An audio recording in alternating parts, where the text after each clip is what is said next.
Back at the shop here. Now we're going to talk about before foot strike. What does that mean? Well, we're going to throw a ball or a strike, more times than not, before our foot strikes, meaning before our front leg lands in front of us. Well, why is that? It has everything to do with our balance and the direction of our body and our hips. So, we want to make sure that we have that weight that's evenly distributed on that back foot, that we're pushing down into the ground and then against the rubber to drive towards home plate, right? We want to make sure that our hips aren't leaking this way. So if I'm a right-handed pitcher, they're not going towards third base, or if I'm a lefty, then I'm not going towards first base. I want to make sure that my hips, as I go, everything is going straight into the direction of that target, which is home plate.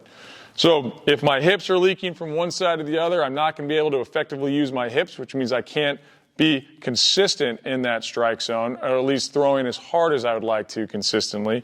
And it's going to have an effect on my arm slot. I might be leaning over a little bit too much. So everything with our body happens prior to foot strike, and that is what's going to dictate how consistent we are in the zone.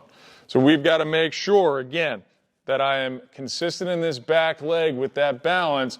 As I'm starting to go home, I'm not shifting my weight from one side or the other, that it's evenly distributed throughout that entire delivery, so I have good balance throughout, my direction is on point, and so when I land, when that foot strikes in front of me, then everything can work together and I can be much more explosive towards home plate.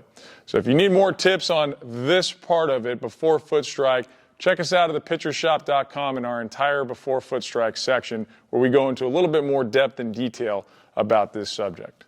If you enjoyed this video, please subscribe to our YouTube channel, like us on Twitter at thepitchershop, and check us out at thepitchershop.com, where we can help with your overall pitching development, both physical and mental.